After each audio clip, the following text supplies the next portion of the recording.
Tentu, saat ini dunia sedang dilanda kegelisahan dan kekhawatiran karena pandemi ini.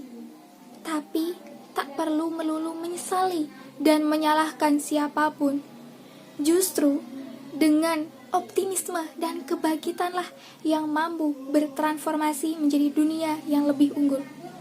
Assalamualaikum warahmatullahi wabarakatuh.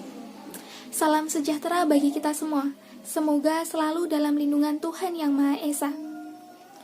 Pemirsa, tentu kita semua saat ini mengetahui bahwa dunia dilanda kekhawatiran dan kegelisahan karena virus corona. Sehingga Organisasi Kesehatan Dunia atau WHO resmi mengumumkan bahwa wabah COVID-19 sebagai pandemi global karena penyebarannya yang kian masif. Banyak aktivitas di luar rumah yang dibatasi untuk mencegah penularan virus corona. Dengan begitu, banyak dari sektor yang terkena dampak dari pandemi COVID-19 ini. Salah satunya yaitu sektor perekonomian. Semua pelaku bisnis merasakan dampak dari pandemi ini, khususnya bagi pelaku UMKM. Berdasarkan data dari Kementerian Koperasi dan UKM, yaitu terdapat 1.785 koperasi dan 236.980 pelaku UMKM terkena dampak COVID-19. Sedangkan data dari OECD, yaitu sebanyak 50% UMKM, itu tidak dapat survive untuk beberapa bulan ke depan. Dan 43% itu pelaku UMKM akan berhenti beroperasi karena pandemi COVID ini. Padahal sektor UMKM itu merupakan sektor yang paling banyak menyerap tenaga kerja, yaitu sekitar 97%. Dan kontribusinya terhadap PDB nasional yaitu 60%. Dengan begitu, salah satu kendala yang dihadapi oleh pelaku UMKM saat ini yaitu terlihat dari kendala bagian pemasarannya karena adanya pembatasan wilayah, pembatasan kegiatan di luar rumah, sehingga akses pemasaran pun juga terganggu. Untuk itu, kami, mahasiswa Universitas Brawijaya dari tim Nugita, dengan saya, Dita Widyastika, rekan saya, Nugi Arinugraha, menyalurkan gagasan Go Survive, strategi pemasaran UMKM di era new normal dalam rangka membangkitkan perekonomian Nusantara. Terdapat 4 pola perilaku dan kebutuhan konsumen pada masa pandemi COVID-19. Yang pertama adalah stay at home, work from home, and one-spot activities. Pada masa pandemi COVID-19, pemerintah mengimbau masyarakat untuk stay at home, di mana mengurangi aktivitas di luar rumah dan diubah menjadi work from home. Semua aktivitas beralih menjadi one-spot activities, di mana semuanya dijalankan dari rumah. Perilaku tersebut pun menyebabkan mobilitas di luar rumah menjadi turun. Gaya konsumen pun berubah menjadi konsumsi online seperti belanja online. Yang kedua adalah back to basic. Gaya konsumen berubah menjadi back to basic untuk memenuhi kebutuhannya. Sebelumnya, konsumen memilih produk yang sifatnya keinginan, namun sekarang beralih menjadi produk yang sifatnya kebutuhan. Selain itu, belanja online konsumen pun melebar dari barang yang non-esensial menjadi barang yang esensial. Yang ketiga adalah teknologi digital to go virtual. Konsumen lebih memanfaatkan teknologi digital atau disebut teknologi digital to go virtual karena lebih fleksibel dan efisien. Dengan melakukan kegiatan virtual dapat memenuhi kebutuhan. Dan yang keempat adalah empathy and solidarity. Pada masa pandemi COVID-19 ini, secara tidak langsung dapat meningkatkan rasa empati dan solidaritas kita antar sesama. Karena kita semua terkena dampak dari pandemi ini, sehingga dapat memunculkan rasa saling tolong-menolong satu sama lain. Selanjutnya yaitu baru bisa mengetahui strategi pemasarannya. Terdapat 6 strategi pemasaran bagi pelaku UMKM di era new normal ini. Yang pertama yaitu keeping track of consumer behavior, di mana para pelaku UMKM harus bisa mengetahui dan memetakan pola perilaku dan kebutuhan konsumen dengan cara melakukan keeping track of consumer behavior.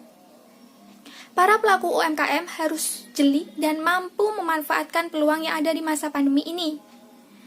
Nah, pada umumnya, perilaku konsumen di masa pandemi ini yaitu lebih mengutamakan value of purchase, di mana memilih produk yang memiliki manfaat lebih tinggi untuk menurunkan risiko dan meminimalkan kerugian.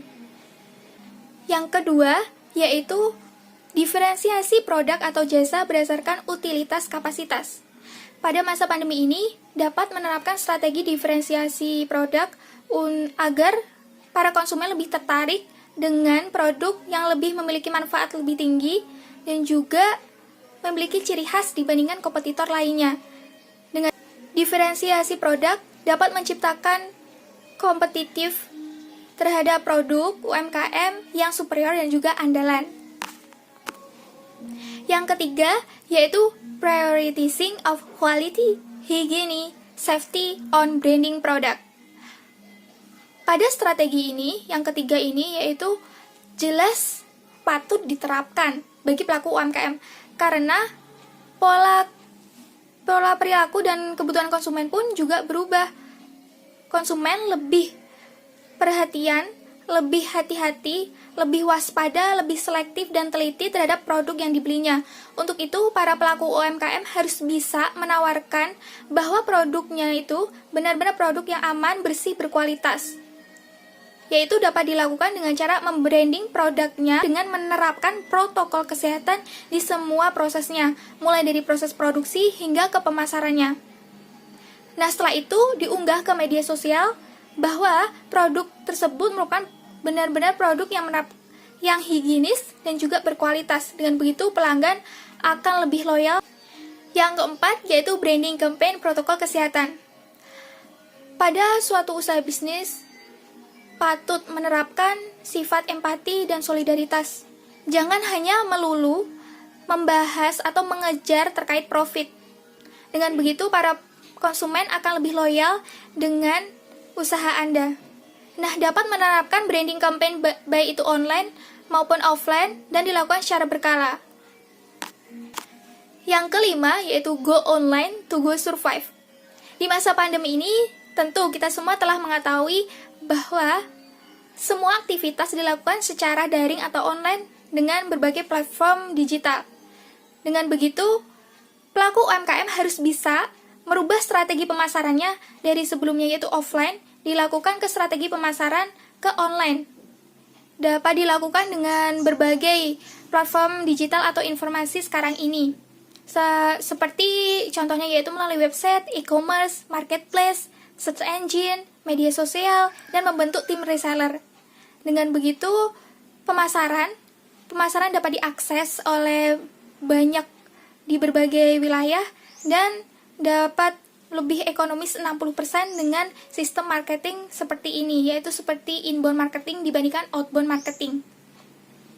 Dan yang keenam dan yang terakhir yaitu keeping on communication. Nah, keeping on communication ini perlu dan sangat penting di dalam strategi pemasaran karena sifatnya yang online harus benar-benar aktif terhadap para pelanggan kita. Harus seintensif mungkin melakukan komunikasi terhadap pelanggan kita. Untuk itu perlu dilakukannya komunikasi seintensif dan sesering mungkin kepada pelanggan untuk mengetahui kendala atau keluhan yang dirasa ada di pelanggan kita.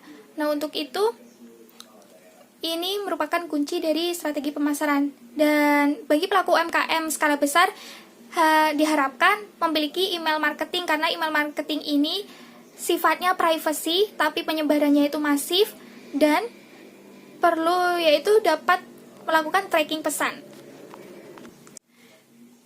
Setelah semuanya dipaparkan, nah langkah terakhir itu yaitu pengimplementasian. Pengimplementasian ini didukung dan berkolaborasi dengan pemerintah dan juga stakeholder terkait pemanfaatan platform digital dan juga penguatan produk. Juga bisa berkolaborasi dengan mahasiswa agar bisa melakukan branding atau campaign terkait belanja produk Indonesia.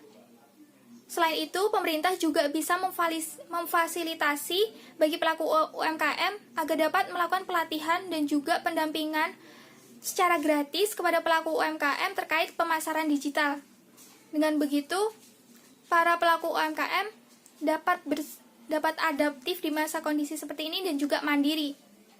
Dari niat baik para stakeholder dan juga antusiasme UMKM dapat menciptakan katalis yang baik di era new normal dengan lebih siap. Dengan Go Survive, para pelaku UMKM saatnya bangkit demi pemulihan perekonomian Nusantara. Wassalamualaikum warahmatullahi wabarakatuh.